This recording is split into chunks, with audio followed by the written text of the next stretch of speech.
Sir నమస్కారం. నా పేరు బాస్రే వెంకట్రావు మాగాం. అయితే ఇది జలతార ప్రయోగం సార్. అయితే దీని యొక్క ఎవరైతే ఉన్నారో జనకులు పురుషోత్తం వాయర్ సార్, జాల్నా జిల్లా. అయితే మంట తాలూకా లోపల ఒక 200 గ్రామాల లోపల ఏదైతే ఉందో డిసెంబర్ లోపల ట్యాంకర్లు వస్తుండేనట వాటది.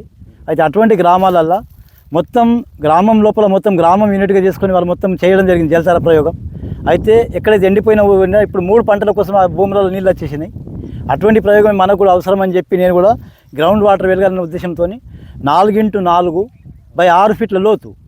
అయితే ఇటువంటి బండలు నింపిన తర్వాత మనం ఏం చేస్తామంటే జలతార అనేది సక్సెస్ అవుతుంది. వర్షాకాలంలో నీళ్ళు అయితే ఒక్క లొంద వచ్చేసి 3,65,000 లీటర్ల నీళ్ళు తాగుతుందని చెప్పి ఆయన చెప్పడం జరిగింది. ఒక్క వర్షాకాలం లోపల ఒక్క లొంద వచ్చేసి ఒక్క జలతార యొక్క లొంద 3,65,000 లీటర్ల నీళ్ళని భూమి లోపల డంప్ చేస్తుందని చెప్పిండ్రు. అది దాని మళ్ళీ సంవత్సరం ఏమంటే ఒక ఫీట్న్నర వరకు ఏవైతే మనం బండలు వేస్తామో అవి తీసి వచ్చిన మట్టిని పక్కకు తీసి మళ్ళీ బండలు అన్నీ ఎత్తేసి సరిపోతుంది. అంతే మెయింటెనెన్స్ ఉంటుందని చెప్పిండ్రు. అంతే మెయింటెనెన్స్ ఉంటుంది. అయితే ఇప్పుడు ఖచ్చితంగా గ్రౌండ్ వాటర్ అయితే పెరుగుతుందని చెప్తా ఉన్నారు కదా. అవును. సో ఇప్పుడు ఎలాంటి ఏరియాలో చేయొచ్చు సాధారణంగా? ఇప్పుడు గుట్ట ప్రాంతాలు ఉంటాయి, కొన్ని ఫ్లాట్ ఉంటాయి, కొందరికి వాటర్ నల్లరేగడి భూమి చాలా తక్కువ వాటర్ ఉంటాయి. అవును. కొందరు ఏంటంటే ఇంకా కొద్దిగా ఒక 2-3 ఫీట్లు దిగగానే 4 ఫీట్లు దిగగానే మొత్తం పరుపు తగ్గుతుంది. అవును. సో అలాంటిప్పుడు ఇది ఎట్లా చేయాలి? అయితే సార్ నల్లరేగడి ఎక్కడైతే వెళ్తుందో ఆ భూమి లోపల బాగా లోతుగా తీసుకొని బండలు ఎక్కువ వేయాలా. అనుకోకుండా పరుపు వచ్చింది అనుకోండి, అయితే ఇదే బండ 4 ఫీట్లు అనుకోండి, అయితే ఒకటే ఎకరంలో 4 చేయాలి.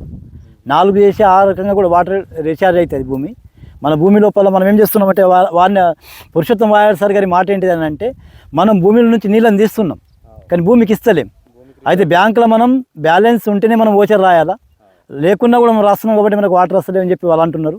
అయితే భూమి లోపల ఈ రకంగా మనం ప్రయోగం చేసిన తర్వాత ఊర్లు సస్యశ్యామలం కావడం జరిగింది. 3 పంటలకు నీళ్ళు వస్తున్నాయి. ఏవైతే బావిలు ఎండిపోయి ఉండేనో ఆ బావిల నుంచి నీళ్లు ఒలకడం జరిగింది ఎండిపోయిన తర్వాత. ఈ రకంగా ప్రయోగం ఉన్నది కాబట్టి ఇది ఖచ్చితంగా సక్సెస్ అవు. Purushottam distance sir 4x4, 4x4 లోతు 6 ఫీట్లు అంత వెళ్తే ఎకరానికి 2. ఒకవేళ ఇప్పుడు 4 ఫీట్లు అయింది అనుకోండి, సరిపోతుందా? సరిపోతుంది. 4 ఫీట్లు అయితే 2 చేయాలి సార్.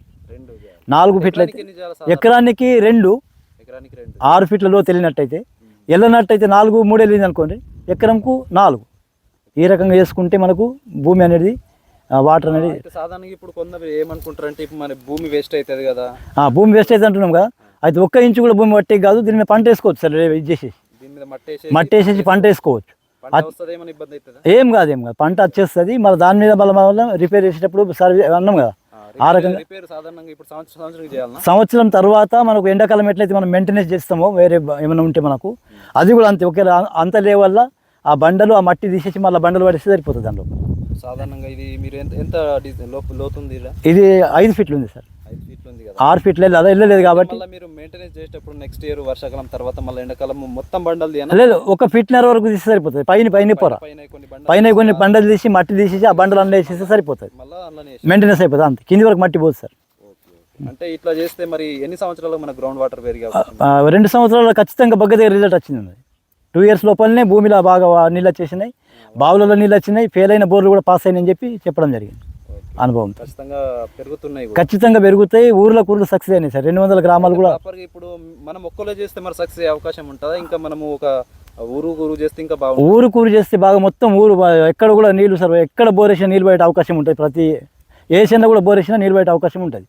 ఊరు మొత్తం ఒక్కరు చేస్తే అంత తొందరగా సక్సెస్ కాకపోవచ్చు. ఊరు మొత్తం చుట్టుపక్కల అందరూ చేస్తే మొత్తం ఓవరాల్ గా గ్రౌండ్ వాటర్ పెరిగి ప్రతి ఒక్కరికి లాభం అవుతుంది. మీదనే వాటర్ వచ్చేస్తాయి. అవును సార్. ఖచ్చితంగా చేస్తే అందరికీ నీళ్ళు వచ్చే అవకాశం ఉంటుంది. ఖచ్చితంగా గ్రౌండ్ వాటర్ వరకు బోర్లు పడతాయి. ఇంతే మెయింటెనెన్స్ ఉంటుంది. ఇంకేమైనా అంతే సార్, ఇంతకంటే ఎక్కువ ఏం లేదు. దాని మెయింటెనెన్స్ అంతే. అందుకొరకు అందరు చేసుకోవాలా, మంచిగా ఉంటుంది. అవును. అయితే సాధారణంగా ఇప్పుడు మీరు ఇక్కడ బోర్ ఉంది కదా, ఈ బోర్ కు కూడా రీఛార్జ్ చేయొచ్చా దీనికి? అవును, దీని ద్వారా నీళ్ళు వచ్చే అవకాశం ఉంటుంది. అవునవును, దాని కొరకు చేసింది. సింపుల్గా అయిపోతుంది, రీఛార్జ్ అవుతుంది. అయితే ఇప్పుడు సాధారణంగా 1 ఎకరంకు 2 గుంతలు సరిపోతాయి. ఎకరం ఖర్చు సార్ మన జేసీబీతోనే 4x4 6 పొక్క కొట్టుడు. మన దగ్గర బండలు ఉంటే ట్రాక్టర్ ద్వారా బండలు తెచ్చి అన్నీ నింపేసాడు అంతే. అంతకంటే ఎక్కువ ఖర్చు ఏం రాదు. అది ఎక్కువ అంటే లేదు సార్, నాకు ఇప్పుడు 4 చేయడం జరిగింది కదా 2 ఎకరాలల్లో. అయితే దానికి ఎంత అంటే ఒక 5,000 రూపాయలు ఖర్చు అయింది. 4 హోల్స్ చేశారు ఓన్లీ 5,000 రూపాయల 5,000 రూపాయలలో కంప్లీట్ అయిపోయింది. ఓకే ఎస్ సో ఇదన్నమాట. ఎందుకంటే మనము వేలకు వేలు పెట్టి బోర్లు కొడతా ఉంటాం, అయినా వాటర్ పడాయి. పడాయి సో అవి చేసే బదులు ఇవి చేస్తే మనకు నీళ్ళది ఖచ్చితంగా నీళ్ళు పెరిగే అవకాశం ఉంటుంది. థ్యాంక్ యూ సార్, మంచి సమాచారం అయితే ఇవ్వడం జరిగింది. Right sir.